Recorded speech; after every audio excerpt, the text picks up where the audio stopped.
Hello, नमस्कार दोस्तों, कैसे हो आप। आई होप आप बहुत ज़्यादा अच्छे होंगे। आज अपन एमसीक्यू सीरीज के अंदर वीडियो नंबर 3, आज का जो हमारा टॉपिक रहेगा वो रहेगा कॉम्प्लेक्स कंपाउंड। चलो एमसीक्यू सीरीज को हम स्टार्ट करते हैं। सवाल नंबर जो अपना 1 है, पहला सवाल है वो ये है कि निम्नलिखित में से कौन जलीय विलयन में Fe आयन का परीक्षण नहीं देगा। तो Fe आयन का परीक्षण कौन नहीं देगा, सबसे पहले तो उसकी बात कर लें।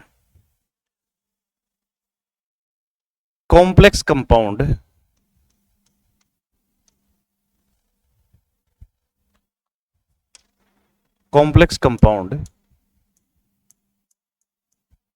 जो होते हैं वो जलीय विलयन में क्या नहीं देते, आयन परीक्षण नहीं देते हैं। आयन परीक्षण नहीं देते हैं। आयन परीक्षण नहीं देते हैं। इसका मतलब अपना जो भी यहाँ पे कॉम्प्लेक्स होगा वो क्या नहीं देगा, जलीय विलयन में अपना आयन परीक्षण नहीं देगा। तो अपना जो आंसर रहेगा इसमें रहेगा, इन चारों में से जो कॉम्प्लेक्स दिखाई दे रहा है आपको, कौन सा है कॉम्प्लेक्स इसमें, K3Fe जो क्या है, जलीय विलयन में अपना आयन परीक्षण नहीं देगा। अगला क्वेश्चन देखते हैं।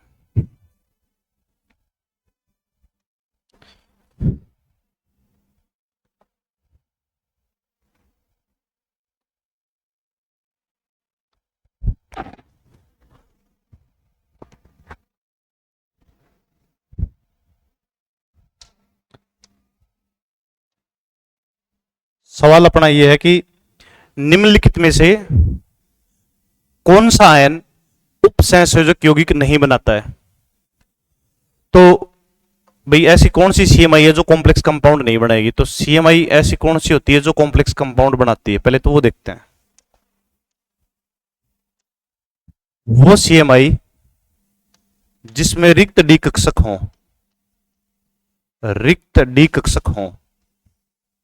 डी ऑर्बिटल हो, जो भी रिक्त डी कक्षक होंगे वो तो अपना क्या बनाएगी, कॉम्प्लेक्स कंपाउंड बनाएगी। और उसके अलावा जो भी है वो नहीं बनाएगी। इन तीन ऑप्शन को देखते हैं। तो ये भी, इसके पास भी रिक्त डी कक्षक हैं, इसके पास भी रिक्त डी कक्षक हैं, इसके पास भी रिक्त डी कक्षक हैं। इसका मतलब ये तीन तो ऑप्शन नहीं है। जो अपना जो इसका आंसर क्या रहेगा, अपना जो सोडियम है इसके पास क्या नहीं है, रिक्त डी उपलब्ध नहीं है। रिक्त डी उपलब्ध नहीं है तो क्या नहीं बनाएगा, ये कॉम्प्लेक्स नहीं बनाएगा।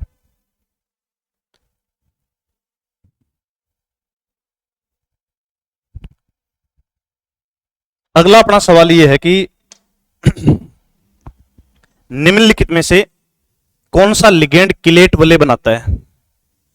किलेट वलय बनाने के लिए जो आवश्यक कंडीशन है वो क्या है, किलेट वलय वो बनाते हैं जो कैसे हो, द्विदंतुक हो। कैसे हो, द्विदंतुक हो, या कम से कम द्विदंतुक हो, मोनोडेंट नहीं हो। और अगर वो द्विदंतुक हैं तो क्या बना लेंगे, किलेट वलय बना लेंगे। और किलेट वलय का मतलब है कि सीएमआई के चारों तरफ जुड़ के क्या बना देंगे, वो रिंग बना देंगे। और उस लिगेंड के पास कम से कम 2 दाता परमाणु समूह होना आवश्यक है। इन चारों में देखते हैं, जो आपका एसीटेट है ये तो मोनोडेंट है, साइनाइड है ये भी कैसा है, मोनोडेंट है, अमोनिया ये भी कैसा है, मोनोडेंट। तो बच गया कौन सा, ऑक्जिलेट बच गया अपना। क्या, ऑक्जिलेट। ऑक्जिलेट को कैसे लिखते हैं अपन, ऑक्जिलेट को लिखते हैं अपन ऐसे। ऑक्जिलेट का फॉर्मूला तो होता है C2O4 -2 नेगेटिव। और इसको हम बनाते कैसे, हम इसको ऐसे लिखते हैं COO। और इसमें कितने दाता समूह है, इसमें दाता समूह की संख्या है 2, एक ये रहा और एक ये रहा। और यदि ये किसी आगे कोई सीएमआई हो तो मैं यहाँ मेटल बना रहा हूं एक बार, और इस मेटल के साथ ये क्या बना लेंगे, कोऑर्डिनेशन बंध बना लेंगे। और कोऑर्डिनेशन बंध बनाएंगे तो कैसा बनाएंगे, इस प्रकार से बनाएंगे। और अगर इस प्रकार से बनाया तो ये क्या बन गई, रिंग बन गई। क्या बन गई, रिंग बन गई। और ये यौगिक कैसा हो गया, किलेट वलय। इसका मतलब अपना राइट जो आंसर रहेगा वो क्या रहेगा, ऑक्जिलेट रहेगा। अगला क्वेश्चन देखते हैं।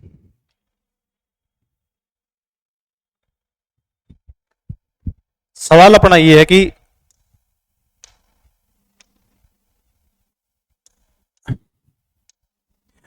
दिए गए कॉम्प्लेक्स में, ये अपना कोई कॉम्प्लेक्स है, इस कॉम्प्लेक्स में सीओ मतलब सीएमआई की समन्वय संख्या कितनी है, कोऑर्डिनेशन नंबर कितना है।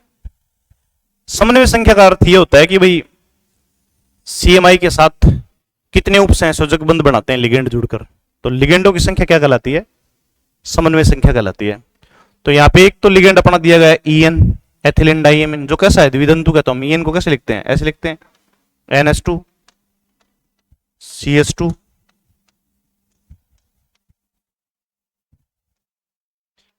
ये अपना क्या है ईएन है, एथिलीन डाइएमिन है।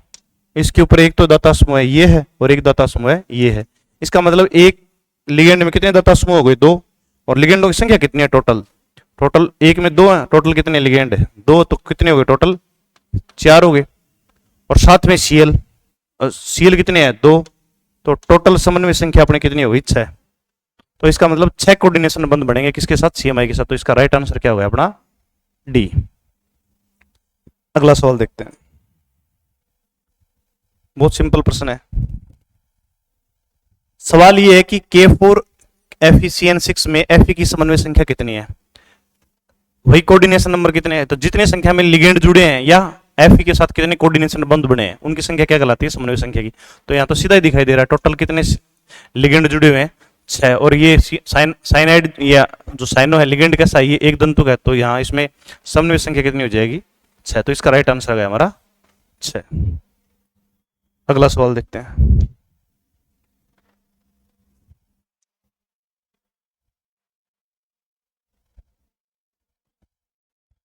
सवाल यह है कि इस कॉम्प्लेक्स में CO की मतलब कोबाल्ट की ऑक्सीकरण अवस्था क्या होगी। तो जिसकी भी ऑक्सीकरण अवस्था निकालनी है उसको हम क्या मान लेते हैं, x मान लेते हैं। क्या मान लेते हैं, x। तो मैंने मान लिया भाई कोबाल्ट को x। और NH3 के ऊपर चार्ज कितना होता है 0, और Cl पे चार्ज कितना होता है -1, और यहाँ पे भी कितना माइनस है। ये वाला तो लिगेंड और ये वाला ऋणायन है। तो वैसे हम लिख लें एक बार, तो 5 NH3 है लेकिन एक NH3 पर चार्ज कितना हो गया 0। Cl कितने हैं, Cl 1 है और एक पे चार्ज कितना है -1, और बाहर ऋणायन कितने हैं, ऋणायन 2 हैं, और एक Cl पे कितना आ गया -1, और बराबर हमने क्या लिख दिया 0। अब इसको काउंटिंग करें तो ये तो 0 हो ही गया वैसे ही, ये माइनस का 1 और वो माइनस का 2, और ये आगे जाके किसका हो जाएगा प्लस का 3 हो जाएगा। किसका हो जाएगा प्लस का 3। तो इसका मतलब CO की ऑक्सीकरण अवस्था कितनी आएगी +3 आएगी। आई होप आपके समझ में आ रहा होगा। अगला सवाल देखिए। सवाल ये है कि इस कॉम्प्लेक्स में ये एक कॉम्प्लेक्स है, इसमें निकल की ऑक्सीकरण अवस्था ज्ञात करो, और जिसकी ऑक्सीकरण अवस्था ज्ञात करनी हो हम उसको क्या मान लेते हैं x मान लेते हैं। देखिए आप एक बार, तो निकल को मैं मान रहा हूं x, और CN पे चार्ज कितना होता है 1 पे -1, और बाहर ऋणायन पे दे ही रखा है। देखते हैं आगे, CN टोटल कितने हैं हमारे पास 4 हैं, और एक CN पे चार्ज कितना आ गया -1, और बराबर हम कितना लिख दें क्योंकि टोटल कॉम्प्लेक्स पे चार्ज कितना है -2। तो x बराबर ये -4 आगे जाके किसका हो जाएगा +4 हो जाएगा। तो हम इसको लिख सकते हैं -2 +4, इन दोनों को जोड़ेंगे तो कितना आ जाएगा +2। तो यहाँ पे निकल की जो ऑक्सीकरण अवस्था वो है कितनी 2। तो राइट आंसर इसका कितना हो गया 2। अगला सवाल देखते हैं अपन।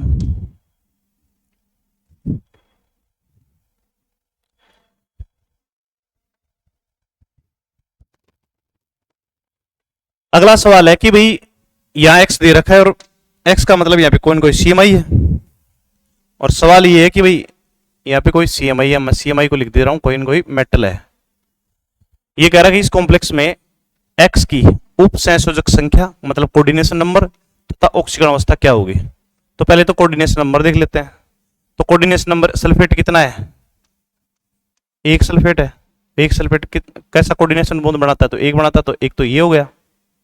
और NH3 कितने हैं, NH3 5 है, तो एक -3 कितने कोऑर्डिनेशन नंबर बनाएगा 1, तो 5 कितने बनाएंगे 5, टोटल संख्या कितनी होगी 6। तो C नंबर तो हमारे हो गए, कोऑर्डिनेशन नंबर तो हमारे हो गए 6, एक तो ये आ गया आंसर। अब कह रहा है कि भाई x की ऑक्सीकरण अवस्था बनाओ। तो पहले x दे रखा है तो हम इसको लिख रहे हैं x। SO4 पे चार्ज कितना आता है -2, और SO4 की संख्या कितनी है 1, तो 1 को हम लिखेंगे नहीं। और NH3 टोटल कितने हैं 5, और एक NH3 पे चार्ज कितना गया 0, और बाहर जो Cl है उसकी संख्या कितनी है 1, और एक Cl पे चार्ज कितना है -1, और आगे हम लिखते हैं बराबर 0। तो ये -2 वो -1 और आगे जाके किसका हो जाएगा +3। तो उप संयोजक संख्या 6 तथा ऑक्सीकरण संख्या कितनी होगी 3। तो इसका राइट आंसर रहेगा हमारा सी। अगला सवाल देखते हैं।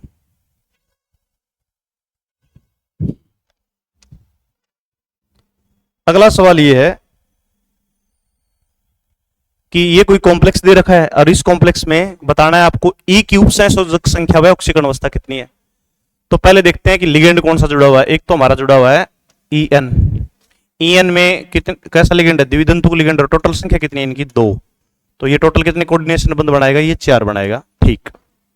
और जो ऑक्सीलेटो है वो कैसा लिगेंड है, वो द्विधांतुक लिगेंड है। इसका मतलब इसके भी, ये भी द्विधांतुक लिगेंड है, ऋणायन द्विधांतुक लिगेंड है। टोटल लिगेंडों की संख्या कितनी होगी, लिगेंड तो 2 है लेकिन कोऑर्डिनेशन बंद कितने बनाएंगे, टोटल 6।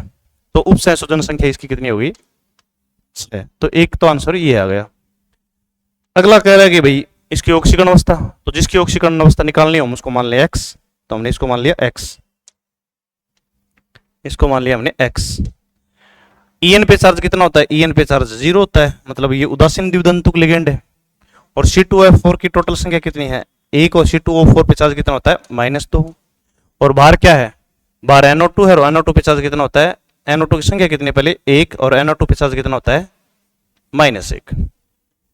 भाई इसके ऊपर जो आवेश होता है ना, इसके ऊपर तो होता है 0, इसके ऊपर -2, और इसके ऊपर कितना आता है, -1। -2 और -1 आगे जाके किसका हो जाएंगे, प्लस का 3 हो जाएंगे। किसका हो जाएंगे, तो 2 आंसर हैं, एक तो 6 और एक 3। तो इसका जो अपना राइट आंसर हो गया वो कौन सा हो गया, 6 और 3। अगला सवाल देखते हैं, 10वां सवाल।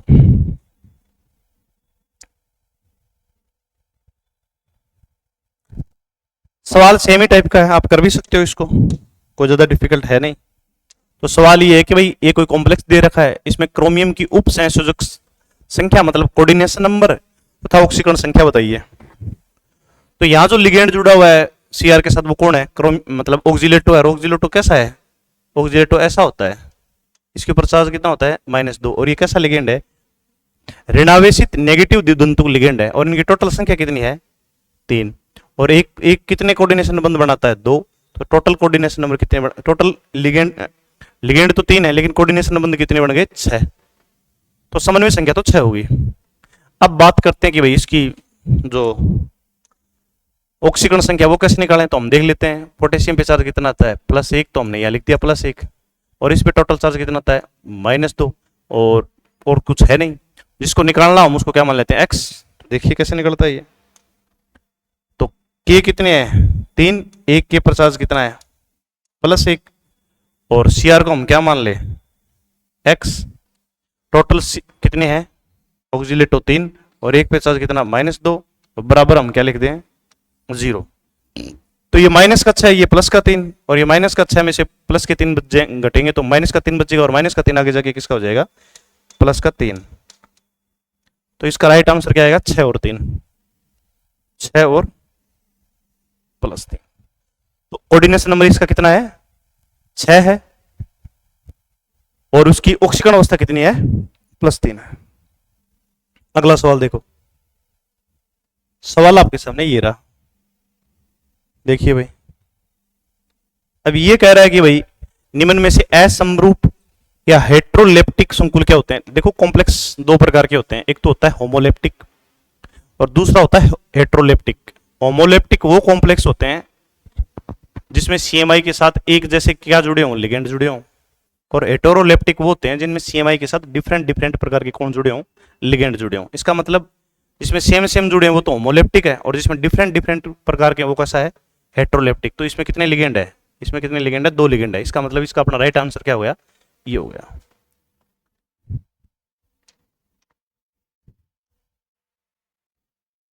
देखिए सवाल,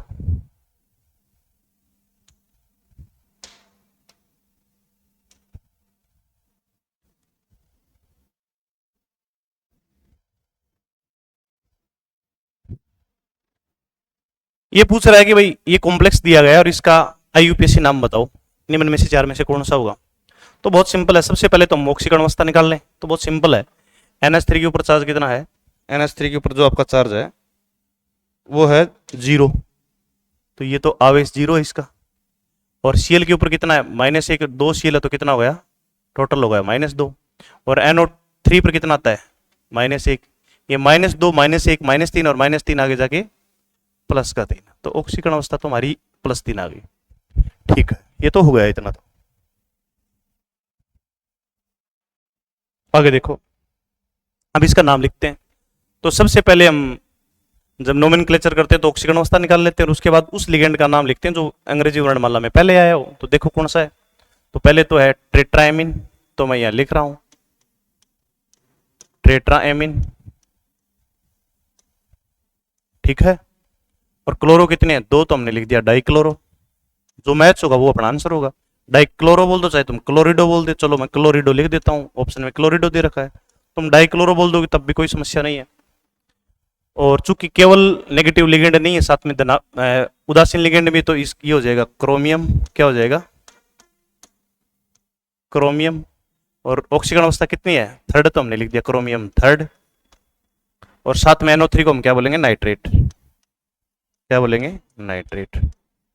तो इसका राइट आंसर मेरे हिसाब से तो ऑप्शन नंबर डी रहा, टेट्रा एमाइन या एमिन एक ही बात है, डाइक्लोरिडो क्रोमियम 3rd नाइट्रेट।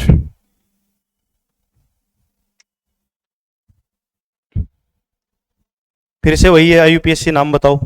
तो देखते हैं IUPAC नाम के लिए तो सबसे पहले इसकी ऑक्सीकरण अवस्था निकाल लेते हैं। तो इसके ऊपर एक पोटेशियम पर 1 प्लस आता है, तो 2 पोटेशियम, तो प्लस का कितना हो गया, 2 प्लस का हो गया।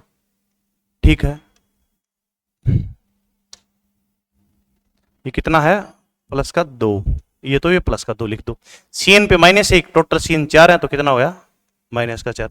-4 प्लस का 2 -2 और -2 आगे जाके किसका हो जाएगा, +2। इसका मतलब इसके ऊपर चार्ज कितना आ गया, इसकी ऑक्सीकरण अवस्था कितनी होगी, इसका मतलब इसकी जो ऑक्सीकरण अवस्था है वो कितनी होगी, +2। कितनी होगी, +2। अब देखते हैं इसका UPSC नाम। देखो आप, तो सबसे तो पहले धनायन का नाम लिखते हैं। तो धनायन कौन है, पोटेशियम, तो हमने लिख दिया पोटेशियम। और उसके बाद लिगेंड की संख्या कितनी है, लिगेंड की संख्या 4 है, तो हमने लिख दिया टेट्रासाइनो। Tetracyano, tetracyano. और चूंकि केवल नेगेटिव लिगेंड जुड़ा हुआ है, तो हम इसको बोल देंगे निकलेट सेकंड। निकलेट, निकलेट। जब भी नेगेटिव लिगेंड आए तो हम अंत में क्या लगा देते हैं, 8 लगा देते हैं। ये क्या हो गया, निकलेट सेकंड। तो इसका राइट आंसर देख लो भाई आप, पोटेशियम टेट्रासाइनो निकलेट सेकंड। तो इसका राइट आंसर हो गया हमारा डी। अगला सवाल देखते हैं। अगला है कि भाई इसका UPSC नाम बताओ। तो सबसे पहले वही बात, हम CMI निकाल देते हैं, CMI की ऑक्सीकरण अवस्था निकाल लेते हैं।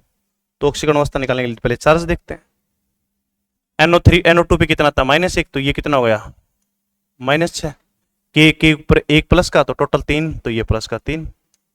प्लस के 3 में से -6 जाएंगे, माइनस का 3 बचेगा, और माइनस का 3 आगे जाके किसका हो जाएगा, प्लस का 3। ऑक्सीकरण अवस्था निकालनी मैंने पहले 3 प्रश्नों में बता दिया आपको। अब इसका नाम देखते हैं। तो सबसे पहले हम लिख देंगे के को क्या लिखेंगे हम, के को हम लिखेंगे पोटेशियम। ये लिख दिया पोटेशियम। NO2 कितनी बार आया हुआ है, 6 बार, तो हम लिख देंगे हेक्सा या हेक्सा। और NO2 को अगर NO2 में N दाता समूह तो हम इसको नाइट्रो बोलेंगे, और O हो तो हम नाइट्रिटो बोलेंगे। तो हाल फिलहाल तो हम इसको क्या बोलेंगे, नाइट्रो। तो हमने लिख दिया नाइट्रो। और केवल नेगेटिव है तो कोबाल्ट के अंत में क्या लगा देंगे, 8 लगा देंगे, तो क्या बन जाएगा, कोबाल्टेट। कोबाल्टेट। और इसकी जो ऑक्सीकरण अवस्था है 3rd है, इसको हम स्टोक्सन कितने में बंद कर देते हैं, मिला लो answer, potassium hexacyanocobaltate 3rd। तो इसका राइट आंसर हो गया अपना डी। अगला देखो, ये पड़ा अपना सवाल कि भाई इसका UPSC नाम बताओ। देखते हैं इसका UPSC नाम। पहले तो चार्ज देख लेते हैं। ये 2 डबल कॉम्प्लेक्स है, तो इसके ऊपर तो है 0, और इसको मैं मान लूं x, और इस पे -4, और ये एक x। तो टोटल x कितने हो गए, 2x हो गए। ये -4 आगे जाके किसका हो जाएगा, प्लस का 4।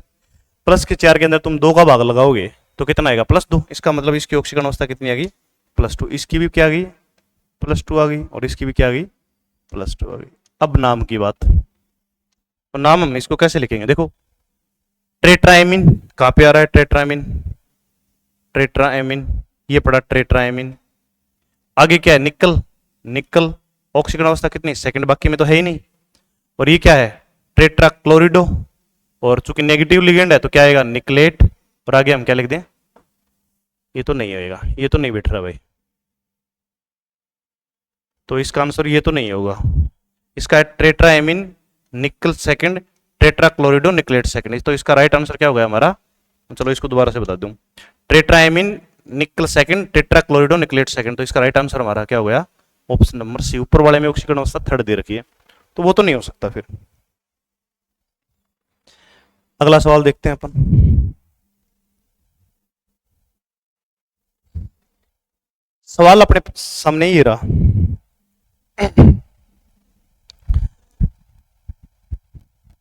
सवाल यह है कि भाई आयरन थर्ड, हेक्सासाइनोफेरेट थर्ड का रासायनिक सूत्र लिखिए। देखो एक तो इसकी ऑक्सीकरण अवस्था गलत टाइप हो गई, तो यहां इसकी ऑक्सीकरण अवस्था आएगी सेकंड। क्या आएगी, सेकंड। और इसका जो राइट आंसर आएगा ये आएगा, क्या आएगा, ये आएगा। लिखेंगे कैसे हम इसको, ऐसे लिखेंगे Fe4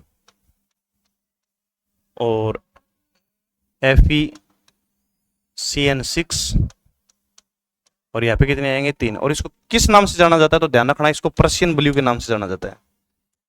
पर्शियन ब्लू के नाम से जाना जाता है। किस नाम से जाना जाता है, पर्शियन ब्लू। ये अपने आप में इंपॉर्टेंट सवाल है, अलग ही फॉर्मूला है इसका। पर्शियन ब्लू के नाम से इसे जाना जाता है।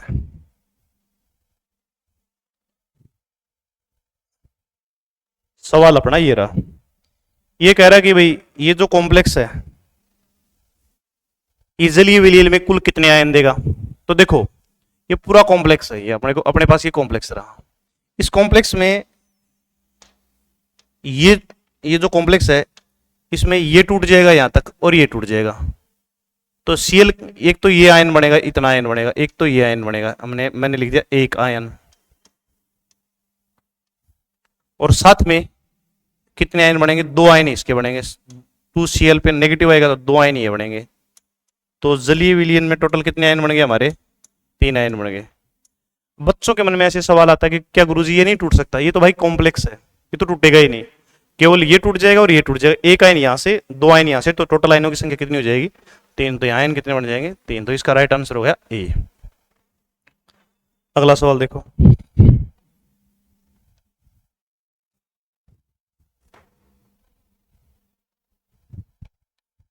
सवाल ये है कि भाई ये जो कॉम्प्लेक्स दिया गया है इसमें समाव्यता कौन सी है। तो देखते हैं अपन कौन सी समाव्यता है।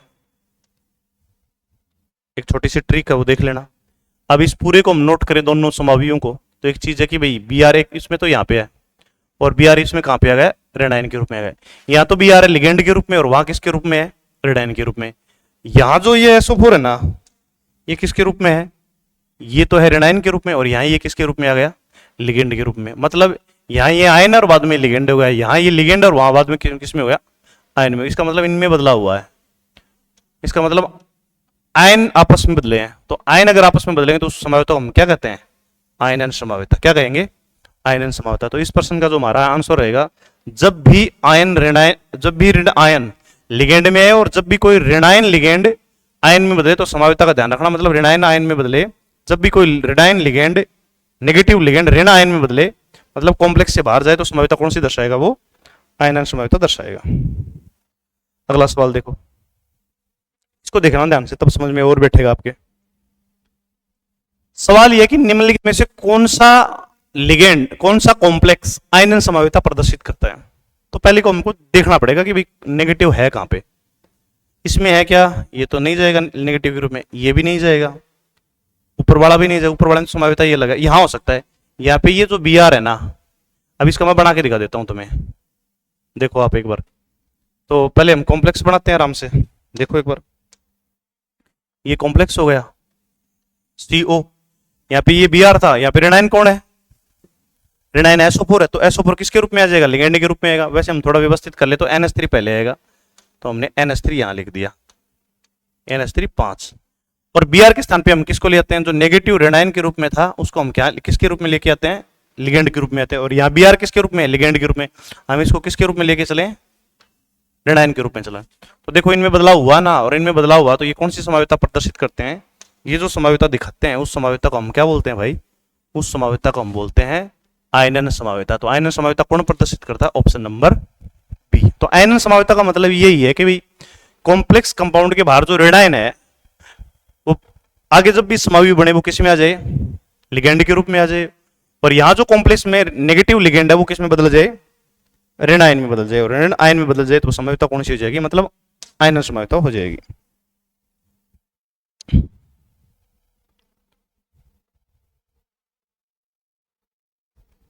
देखो सवाल, सवाल ये है कि ये दो कॉम्प्लेक्स दे रखे हैं और ये पूछ रखा है ये किस प्रकार के समावी हैं।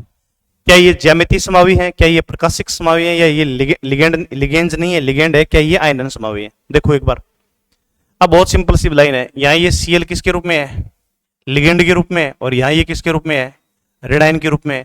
अब हुआ क्या, ये जो NO2 है ना वो कहाँ गया? यहाँ पे आ गया। कब? ये देखो ये पड़ा लिगेंड के रूप में। और यहाँ Cl2 थे और ये Cl किसके रूप में चला गया? ऋण आयन के रूप में चला गया। और अभी मैंने बताया था कि अगर इनमें बदलाव हो जाए तो समाविता कौन सी हो जाएगी? आयनन समावी। ये एक दूसरे के कैसे समावी हैं? तो ध्यान रखना ये एक दूसरे के आयनन समावी है। अगला सवाल देखते हैं। ये बढ़िया सवाल है भाई, वैसे सारे बढ़िया सवाल हैं, इनमें से पक्के आपके एक दो एग्जाम में पक्के फंसेंगे तो देख लेना ढंग से इनको, इंपॉर्टेंट है मेरी तरफ से ये। MCQ में निम्नलिखित में से कौन सा लिगेंड कह रहा है कि बंधन समाविता दर्शाता है, कि बंधन समाविता कौन सा लिगेंड दर्शाता है? तो पहले डिस्कस कर लें बंधन समाविता की जो आवश्यक कंडीशन है। वो बंधन समाविता दर्शाने के लिए जो आवश्यक कंडीशन है वो है लिगेंड कैसा होना चाहिए? उभय दंतुक होना चाहिए। उभय दंतुक अगर लिगेंड होगा ना किसी कॉम्प्लेक्स में, उभय दंतुक लिगेंड होना चाहिए। और अगर उभय दंतुक लिगेंड है तो पक्की समाविता कौन सी दर्शाएगा? बंधन समाविता दर्शाएगा। अब उभय दंतुक लिगेंड क्या होते हैं? जैसे मैं एक उदाहरण दे देता हूं तुम्हें, CN है और एक मैंने लिखा NC, यहाँ पे लिख दिया मैंने NC। अब दोनों में परमाणु तो दोनों में बराबर ही है ना, दो इसमें और दोनों में एक जैसे ही हैं। बट फर्क है, फर्क क्या है कि यहाँ ये अपना ये जो C है ना ये अपना इलेक्ट्रॉन युग्म डोनेट करता है किसको? किसी CMI को। और यहाँ कौन डोनेट करता है? इलेक्ट्रॉन युग्म तो यहाँ भी डोनेट हो रहा है, लेकिन अब की बार कौन कर रहा है? N कर रहा है। और यहाँ पे कौन कर रहा है? C वाला परमाणु कर रहा है। एक समय में एक ही परमाणु इलेक्ट्रॉन डोनेट कर सकता है, दूसरे समय में दूसरा कर सकता है। अगर ऐसा कुछ है तो ये लिगेंड कैसा हो गया? उभयदंतुक लिगेंड हो गया। कैसा हो गया? उभयदंतुक लिगेंड। अब देखते हैं यहाँ पे कोई उभयदंतुक लिगेंड है क्या? तो इन चारों में मेरे को कौन सा उभयदंतुक लिगेंड नजर आ रहा है? NO2। कौन सा नजर आ रहा है? NO2। अब ये NO2 है कैसे? देखो है कैसे, तो देखो एक बार इसको रफ करूं एक बार। अब कैसे है NO2? आंसर तो NO2 ही आएगा, इसका बंधन समाविता यही दर्शाएगा। अब NO2 के अंदर यदि इसका ये नाइट्रोजन अपना इलेक्ट्रॉन युग्म डोनेट करे ना CMI को, एक तो ये कंडीशन हो सकती है और दूसरा क्या हो सकता है? दूसरा ये हो सकता है तो ये भी NO2 ही, लेकिन अब की बार हम इसका कौन सा परमाणु इलेक्ट्रॉन युग्म डोनेट करता है? अब की बार इसका कौन सा करता है? M कर मतलब O कर रहा है। तो या तो ये नाइट्रो होगा और यहाँ क्या होगा? नाइट्रेटो होगा। और ये जो समाविता होगी उस समाविता को हम कौन सी समाविता कहेंगे? बंधन समाविता कहेंगे। और इस लिगेंड को हम कहेंगे कौन सा लिगेंड? उभयदंतुक लिगेंड। ध्यान रखिए उभयदंतुक लिगेंड जो होते हैं ना वो बंधन समाविता दर्शाते हैं। बढ़िया सवाल है ये। अगला सवाल देखो, पीछे वाला क्वेश्चन जो है ना वो आपके ठीक समझ में बैठ जाएगा। देखो एक बार, सवाल ये है कि भाई ये कॉम्प्लेक्स है और ये कह रहा है कि भाई ये कौन सी समाविता दर्शाएगा। तो अभी अपने पीछे क्वेश्चन में बात की उसी का ही मतलब थोड़ा सा आगे का क्वेश्चन है ये जो NO2 दिखाई दे रहा है ना, ये NO2 यहाँ तो इस CMI का ये जो NO2 का N है ये अपना इलेक्ट्रॉन युग्म डोनेट करता है। हम इसको ऐसे नहीं लिख सकते हैं क्या? इसको ऐसे भी तो लिख सकते हैं। इसका एक समावी और भी तो बन सकता है। कैसे? हम इसको लिख सकते हैं Cr और यहाँ NH3 कितने हैं? 5, तो हमने लिख दिए 5। और यहाँ कौन डोनेट कर रहा है? N, तो हम इसको ऐसे लिख दें तो चलो अलग कलर से दिखाता हूँ मैं आपको एक बार तो और भी समझ में बैठेगा। अब की बार लिख दिया ONO, तो लिगेंड तो वही रहा ना, लेकिन लिगेंड वही रहने से क्या हुआ? एक चीज में बदलाव हो गया। किसमें? यहाँ तो नाइट्रोजन अपना इलेक्ट्रॉन युग्म डोनेट कर रहा था और यहाँ कौन कर रहा है? O कर रहा है। तो O कर रहा है तो ये लिगेंड कैसा हो गया? उभयदंतुक लिगेंड हो गया। उभयदंतुक अगर लिगेंड कोई समाविता दर्शाएगा तो उस समाविता को हम क्या कहेंगे? बंधन समाविता। और ये जो दोनों एक दूसरे की ये कैसे समावी है? बंधन समावी है। अगला सवाल देखो, बहुत बढ़िया सवाल है भाई ये। कल अपना बीच में रह गया था, यहां से थोड़ी दिक्कत आ गई थी, टेक्निकल प्रॉब्लम। आज देखते हैं इसको। सवाल ये है, पहली बात तो इसको इंपोर्टेंट कर दूं मैं। सवाल ये है कि भाई ये जो कॉम्प्लेक्स है इसमें कितने समवी होंगे। अब कितने होंगे देखते हैं। एक तो समवी ये पढ़ा रहा, हम एक इसको ऐसे नहीं लिखते, एक तो कॉम्प्लेक्स को हम ऐसे नहीं लिखते, Cu और ये हो गया अपना NH3, और NH3 चार है, मैं कर रहा हूं या 3 कर रहा हूं, और एक Cl ले आता हूं। और इसको कैसे लिखेंगे हम, इस आगे वाले कॉम्प्लेक्स को हम ऐसे लिख रहे हैं, Pt तो है ही, और Cl हमने एक यहां ले लिया, तो ये कितने रह गए, Cl यहां पे 3 रह गए, एक यहां हम क्या लिख दें, NH3 लिख दें। एक तो कंडीशन ये हो सकती है, एक तो खुद समावी है और एक हमने बना दिया, ऐसा भी तो संभव हो सकता है भाई। जब ये अपना एक NH3 वहां भेज सकता है और एक Cl यहां लेके आ सकता है, तो ये भी तो हो ही सकता है। ये Cu पड़ा, NH3 अब की बार कितने रह जाएंगे, यहाँ पे 2 रह जाएंगे, कितने रह जाएंगे, 2 रह जाएंगे, और Cl कितने हो जाएंगे, 2, एक Cl और आ गया, तो ये कॉम्प्लेक्स बन गया। और यहाँ Cl कितने बच जाएंगे पीछे, तो यहाँ Cl बच जाएंगे 2, कितने बच जाएंगे, 2, और NH3 हमारे कितने हो जाएंगे, NH3 हमारे हो जाएंगे 2, तो एक ये समावी बन गया। ऐसा भी तो हो सकता है, कैसा,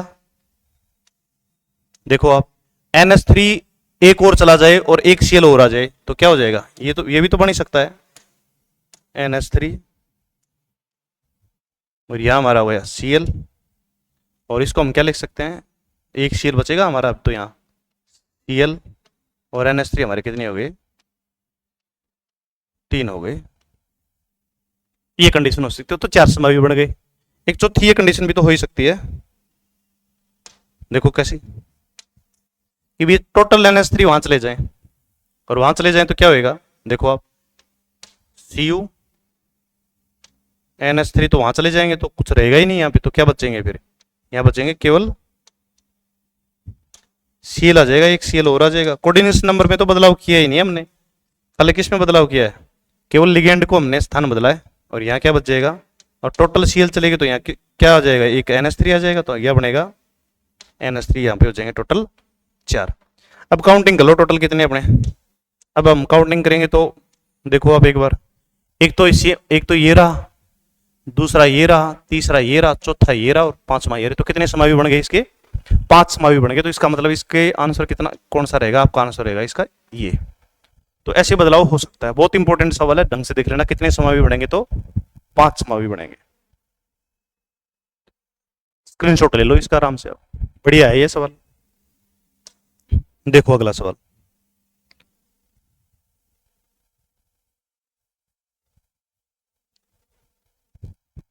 ये कह रहा है कि ये कोई कॉम्प्लेक्स है, इसमें ज्यामितीय समावियों की संख्या कितनी होगी, ज्योमेट्रिकल आइसोमेरिज्म कितने, इसके कितने ज्यामितीय समावी होंगे। तो देखो इसके 2 बनेंगे, अब बढ़ेंगे कैसे वो बना के दिखा देता हूं मैं। तो Pt को तो हमने लिख दिया यहाँ पे, और NH3 को हमने कहा लिख दिया यहाँ पे, और एक NH3 को हमने कहा लिख दिया यहाँ पे। एक तो ये कंडीशन, और Cl को हमने कहा लिख दिया यहाँ पे, और एक Cl को हमने कहा लिख दिया यहाँ पे। एक तो ये बन गया। अब ये जो लिगेंड, समान लिगेंड है, ये सेम डायरेक्शन में है, तो इसको हम क्या बोलेंगे, सिस फॉर्म बोलेंगे। कौन सी फॉर्म बोलेंगे, सिस। भाई एक इसका उल्टा भी तो हो ही सकता है, उल्टा कैसे हो सकता है सर, तो उल्टा यूं हो सकता है, वहां तो जगह नहीं है तो मैं यहां बना रहा हूं, यहाँ पे NH3 है अपना, ये पड़ा, और वो जो NH3 है ना वो Cl की जगह चला जाए, तो ये भी तो हो ही सकता है। अब Cl कहां जाएगा, यहाँ पे, और Cl कहां पे आ जाएगा, यहाँ। तो ये जो समान ग्रुप है ना, ये एक दूसरे के अपोजिट डायरेक्शन में चलेंगे, और अपोजिट डायरेक्शन में चले जाते हैं तो कौन सा रूप बन जाता है, ट्रांस रूप बन जाता है। कौन सा रूप बन जाता है, ट्रांस रूप। तो 2 ही बनेंगे, तो इसका मतलब इसके कितने समावी हो गए, 2। ये ज्यामितीय समावी हैं 2 इसके। देखो अगला सवाल, ये कह रहा है कि भी इन कॉम्प्लेक्सों में कौन सा प्रकाशिक समाविता दर्शाएगा। तो प्रकाशिक समावित दिखाने के लिए कंडीशन है कि भाई द्विदंतुक लिगेंड यदि 3-4 बार आया हुआ तो हो सकता है। तो इसमें जो लिगेंड है वो मेरे को यही दिखाई दे रहा है, तो इसका राइट आंसर होगा आपका बी। अब सारे प्रश्नों के हम एक्सप्लेन करेंगे तो फिर वो वीडियो बहुत लंबा हो जाएगा। अगला सवाल देखते हैं।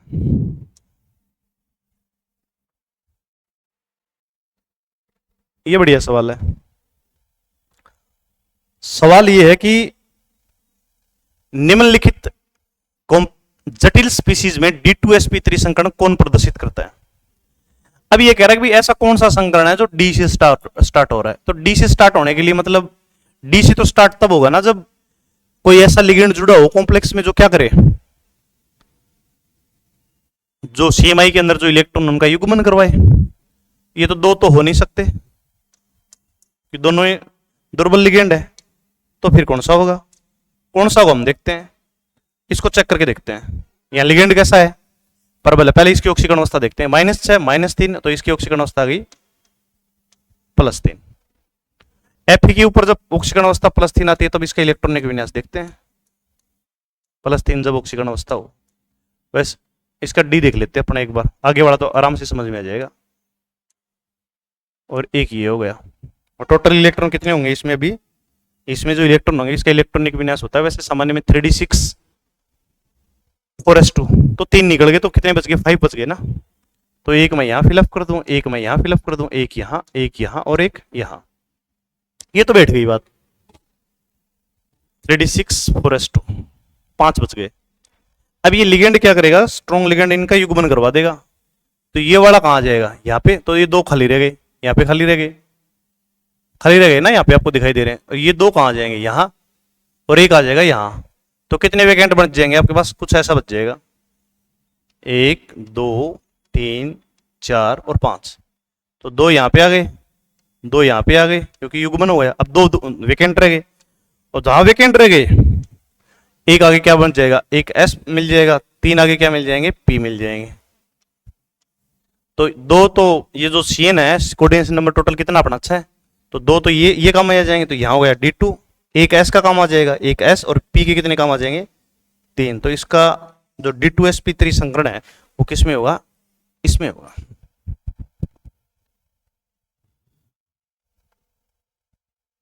अब ये कह रहा है कि अगले सवाल में, सवाल ये है कि निम्नलिखित में से किसकी ज्योमेट्री जो है ना वो वर्ग समतलीय होगी। भाई वर्ग समतलीय उसकी होगी जिसमें संकरण कौन सा हो, DsP2 हो। कौन सा हो संकरण। अब चारों में आप देखोगे तो मेरे को तो ये नजर आता है, ये वाला। क्यों नजर आता है, क्योंकि ये जो CN है ना, ये लिगेंड कैसा है, प्रबल है। और प्रबल होने की वजह से ये क्या कर देगा, इलेक्ट्रॉन का युग्मन करवा देगा। और युग्मन करवा देगा तो CN को अपना इलेक्ट्रॉन युग्म डोनेट करने के लिए जगह मिल जाएगी, किसमें, D ऑर्बिटल में। रिक्त एक D रह जाएगा। तो यहाँ संकरण कौन सा होगा, इसमें हो जाएगा कौन सा, DsP2 संकरण हो। जिसमें DsP2 संकरण होगा उसकी ज्यामिति कैसी होगी, वर्ग समतलीय। तो इसका राइट आंसर रहेगा ये वाला। आप संकरण निकाल के देख सकते हो इसका।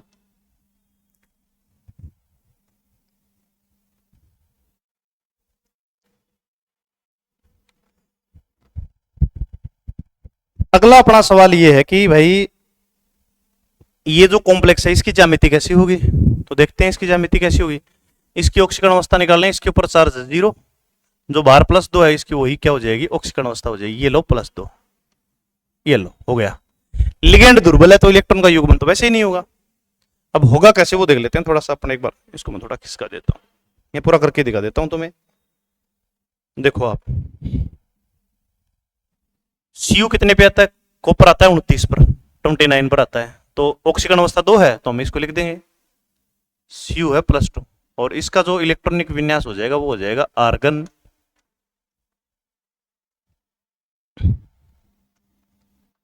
3d9 4s1। अब चूंकि लिगेंड कैसा है, लिगेंड तो दुर्बल है, सॉरी लिगेंड तो प्रबल है। भले ही प्रबल हो NH3 लिगेंड, फिर भी उससे हो क्या जाएगा।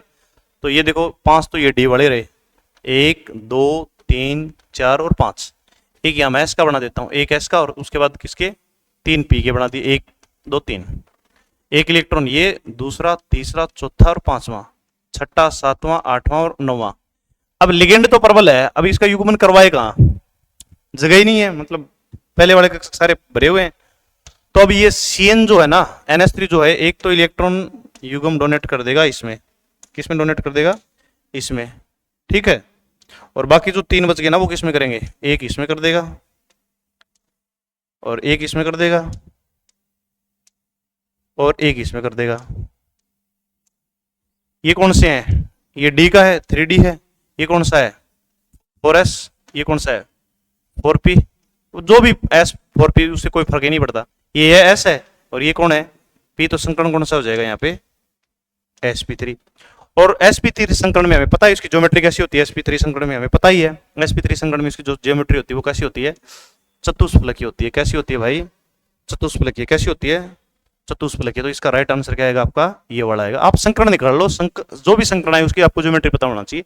कोऑर्डिनेशन नंबर 4 है तो संकरण 2 ही हो सकते हैं, या तो dsp2 होगा या sp3 होगा। अगर dsp2 होगा तो वर्ग समतलीय होगी और sp3 होगा तो चतुष्फलकी होगी, कोई दिक्कत नहीं है।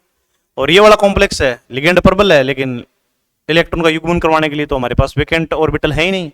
जब ऑर्बिटल ही नहीं है तो हम कहाँ करवाएंगे, नहीं करवाएंगे, तो संकरण कौन सा हो जाएगा, sp3 हो जाएगा। और संकरण sp3 है तो इसकी ज्योमेट्री कैसी हो जाएगी, चतुष्फलकी हो जाएगी। अगला सवाल देखिए, सवाल ये है कि भाई उल्टा पूछ लिया अब की बार, निम्नलिखित में से किसकी जो ज्योमेट्री है वो कैसी है, चतुष्फलकीय है। चतुष्फलकीय का मतलब मेन में 4 में क्या क्या देखना पड़ेगा, संकरण देखना पड़ेगा। और संकरण कैसा होना चाहिए, चतुष्फलकीय। इसका मतलब हम संकरण कौन सा देखेंगे, sp3 देखेंगे। कौन सा देखेंगे, आप तो खाली sp3 संकरण निकाल लो। अब देखो sp3 संकरण निकालने के लिए एक बात और ध्यान रखना पड़ेगा, कोऑर्डिनेशन नंबर हमारे पास कितने होने चाहिए, 4। तो 4 के अलावा जो इसको हटा दें, इसमें 5 है इसमें 6 है, तो ये दोनों ऑप्शन ही नहीं होंगे। अब इसको देख ले, इन दोनों को देखो, सेम आवेश है, लिगेंड अलग अलग है, इसका नहीं हो सकता क्योंकि लिगेंड कैसा है, प्रबल है। अगर लिगेंड प्रबल है तो वो इलेक्ट्रॉन का युग्मन करवा देगा, और युग्मन करवा देगा तो आपका जो संकरण है वो डी से स्टार्ट होगा। तो हमें तो ऐसा कौन सा चाहिए तो संकरण ऐसे स्टार्ट हो। इसका मतलब ये वाला लिगेंड कैसा है, ये लिगेंड दुर्बल है, दुर्बल है तो क्या नहीं करवाएगा, इलेक्ट्रॉन का युग्मन नहीं करवाएगा। तो हमारा जो राइट आंसर है वो ये रहा, क्योंकि इसकी जो इसमें जो संकरण होगा वो कौन सा होगा, sp3। और sp3 संकरण है तो उसकी ज्योमेट्री कैसी हो जाएगी, चतुष्फलकी। दोबारा देख लो भाई, चतुष्फलकी होने के लिए संकरण कौन सा चाहिए, sp3 चाहिए। और sp3 संकरण होने के लिए कोऑर्डिनेशन नंबर कितने चाहिए, 4 चाहिए। तो 2 तो ऑप्शन वैसे ही हट गए हमारे, बच गए 2। एक में लिगेंड प्रबल है, सेम है तो दोनों की सेम है, तो ये तो इलेक्ट्रॉन का युग्मन करवाएगा, तो ये तो पक्का ही कौन सा होगा, अगर होगा तो dsp2 होगा। तो dsp2 की तो वर्ग समतलीय होती है, तो ये ऑप्शन वैसे नहीं हो सकता। लिगेंड कौन सा बचा, cl कैसा लिगेंड है, दुर्बल है। दुर्बल है तो क्या करेगा, इलेक्ट्रॉन का युग्मन नहीं करवाएगा, युग्मन नहीं करवाएगा तो संकरण कहां से स्टार्ट हो जाएगा, ऐसे स्टार्ट हो जाएगा। और हमारा संकरण होगा sp3। और संकरण यदि sp3 है तो जिसकी ज्योमेट्री कैसी हो जाएगी, चतुष्फलकी। आ गया समझ में, बहुत अच्छी बात। अगला सवाल देखते हैं।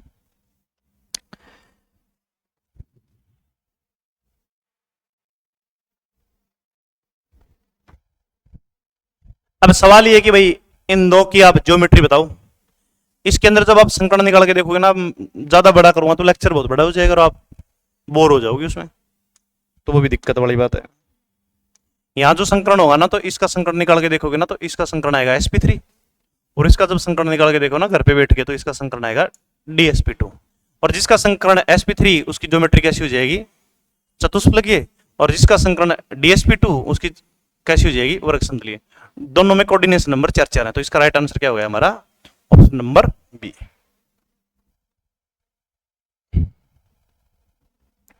ये सवाल बढ़िया है, इसको मैं निकाल के दिखाता हूं आपको, इजी सवाल है।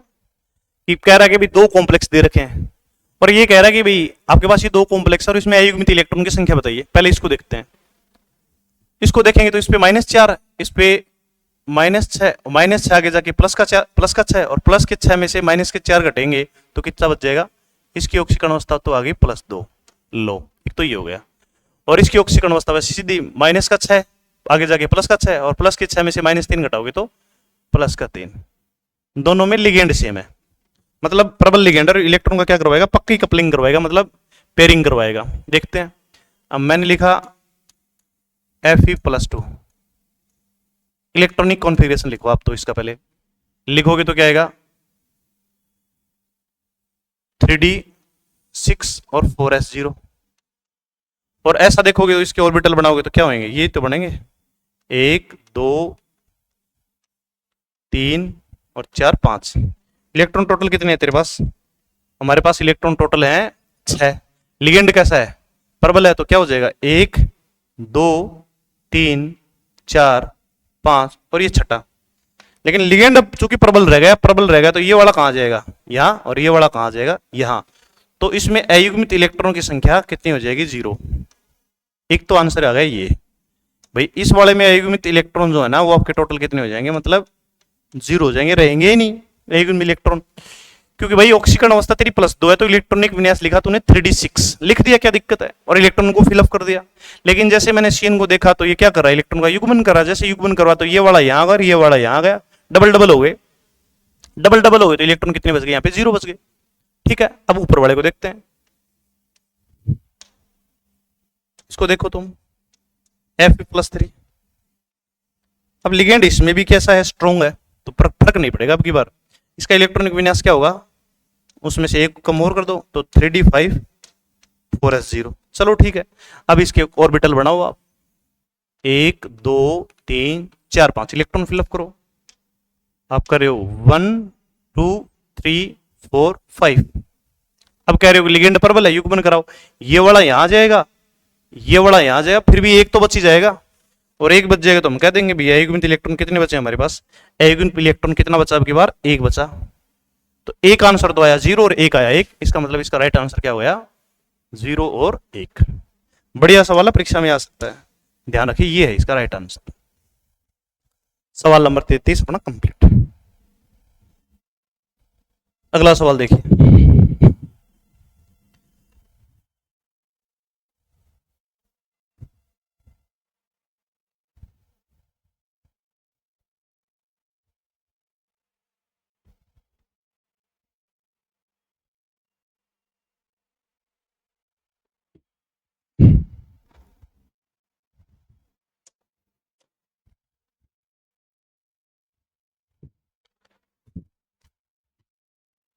रुको भाई थोड़ा, एक बार आप वेट करो 1 मिनट के लिए, है ना, थोड़ी दिक्कत आ गई इसमें।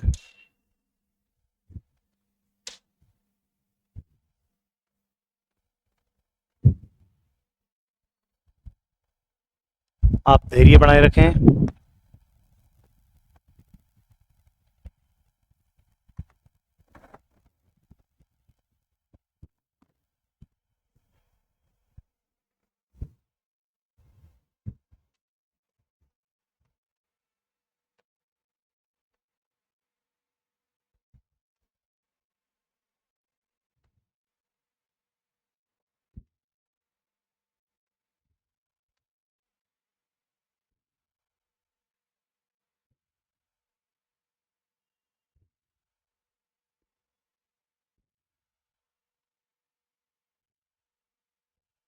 ये सवाल था अपना, है ना, देखो एक बार, क्या दिक्कत हो गई भाई इसमें,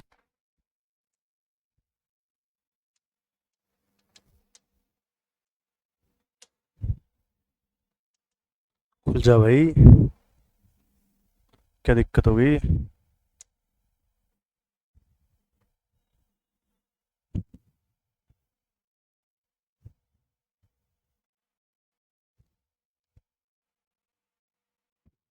रुको 1 मिनट आप,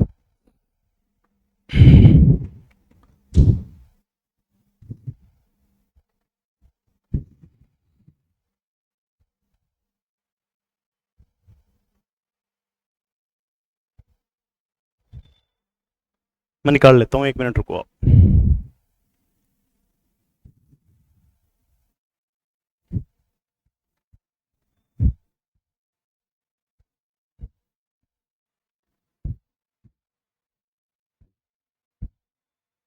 ये रहा अपना सवाल, देख लेते हैं, हम यहाँ से कर लेते हैं।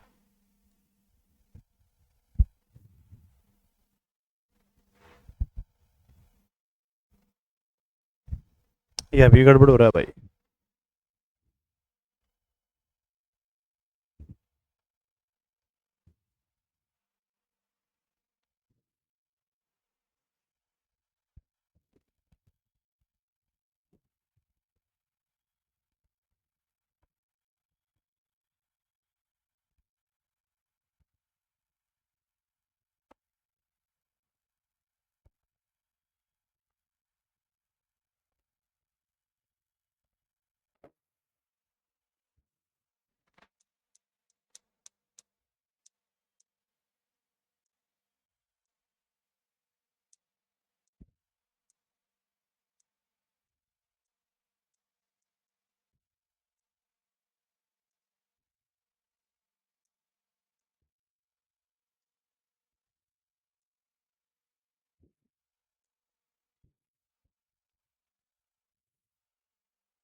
सवाल अपना ये है कि ये कह रहा है कि भाई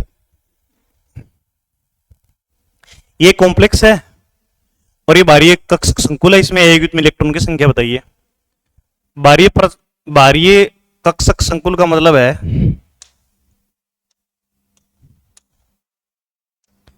है कि भाई इसमें जो संकरण बनेगा वो बनेगा sp3d2, 2 ये 3 ये 5 और 1 ये 6।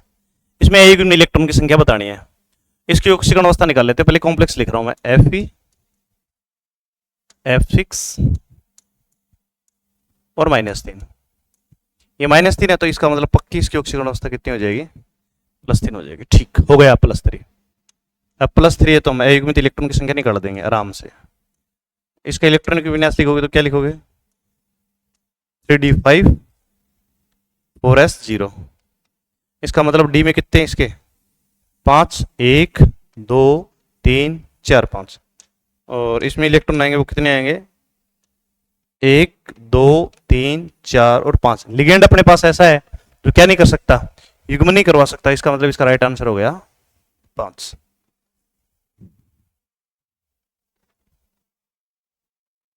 सवाल देखिए तुम, बढ़िया सवाल है। निम्नलिखित जटिल कॉम्प्लेक्स में कौन सा न्यूनतम अनुचुंबकीय व्यवहार दर्शाता है। भाई अनुचुंबकीय कौन सा न्यूनतम दर्शाएगा, तो लिगेंड तो सब में ही सेम है। ये कोबाल्ट है, ये आयरन है, ये मैग्नीज है और ये क्रोमियम है। अब क्रोमियम में भी अयुग्मित इलेक्ट्रॉन होते हैं, एमएन में भी होते हैं। इसका मतलब तो ये तो मैक्सिमम दर्शाएंगे। दोनों में में देख लेते हैं हम, Fe और इसमें कोबाल्ट जो वो कितने पे आता है, 27 पे आता है। तो इसकी ऑक्सीकरण अवस्था हो जाएगी यहाँ पे +3। आज जैसे +3 होगी इसकी ऑक्सीकरण अवस्था कितनी हो जाएगी, इसकी जो ऑक्सीकरण अवस्था है वो कितनी हो जाएगी, +3। अब +3 ऑक्सीकरण अवस्था हम कोबाल्ट को देखें तो क्या नजर आएगा हमें नजर आएगा ये। और लिगेंड प्रबल है, देखो क्या हो, ये 27 पर आता है तो हम क्या लिख सकते हैं इसको। वैसे इसका सामान्य इलेक्ट्रॉनिक विन्यास होता है आर्गन 3d7 4s2। अब इसका ये होता है इलेक्ट्रॉनिक विन्यास वैसे तो 3d7 4s2। 27 हो रहे हैं ना, 3 गायब कर दो तो इसका मतलब हो गया 3d6 और 4s0। और 3d6 का मतलब कितने हो गए, डी के अंदर हम देखते हैं, ये डी पड़ा अपना 1 2 3 4 5। इलेक्ट्रॉन कैसे फिलअप करेंगे, 1 2 3 4 5 और 6। लिगेंड कैसा है, प्रबल है, तो ये वाला कहाँ जाएगा, अब ये वाला कहाँ के बैठेगा, ये वाला आ जाएगा यहाँ। तो इसका मतलब ये हो गया। और ये वाला कहाँ जाएगा भाई, 1 2 3 4 5, तो ये वाला तो गायब हो गया। इसका मतलब ये वाला कहाँ जाएगा, यहाँ पे, तो ये वाला गायब हो गया। सब कैसे हो गए, डबल डबल हो गए, डबल डबल हो गए। तो इसका मतलब n का मान कितना हो गया, 0। n का मान 0 तो m का चुंबकीय आघूर्ण का मान भी कितना, 0। तो इसका मतलब इसका राइट आंसर रहेगा अपना ये। 0 से तो कम क्या ही होगा। देखो अगला सवाल,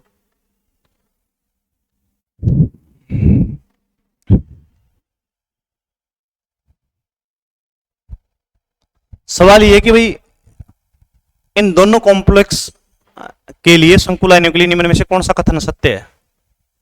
तो यहां -2, इसका मतलब इसकी ऑक्सीकरण अवस्था होगी +2। और यहां +2, इसकी मतलब इसकी ऑक्सीकरण अवस्था होगी +2। एक लिगेंड प्रबल है, एक दुर्बल है, कोई फर्क नहीं पड़ेगा उससे। क्यों नहीं पड़ेगा हम देखते हैं। अब कॉपर को हम क्या लिख देंगे, हम कॉपर को लिख देंगे 3d9। क्या लिख देंगे, 3d9 इसके लिए भी। और कॉपर +2 है दोनों में, ये भी लो। और ये तो इस वाले कॉम्प्लेक्स के लिए, और उस वाले कॉम्प्लेक्स के लिए मैं कलर अलग दिखा देता हूं। तो हम क्या लिखेंगे, कॉपर है +2 और इसका भी इलेक्ट्रॉनिक विन्यास कितना हो गया, 3d9।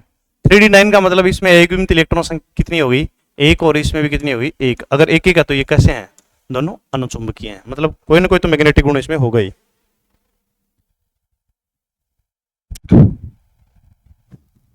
ये कह रहा है कि निम्न में से किसका चुंबकीय आघूर्ण 5.92 बोर मेगाटन है। इतना किसका है, तो देखते हैं अपन। इलेक्ट्रॉनिक विन्यास लिख के देखेंगे तो आ जाएगा आंसर हमारा।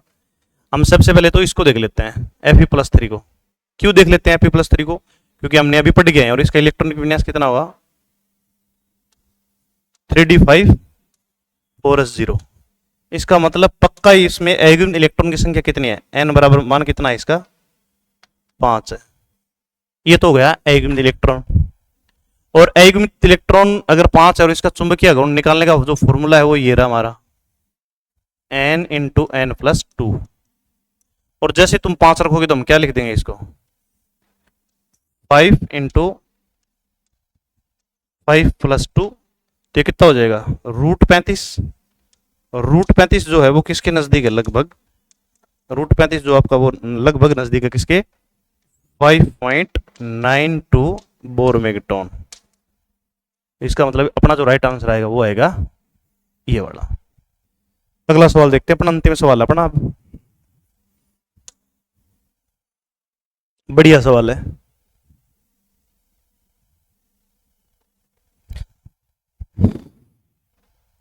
बार बार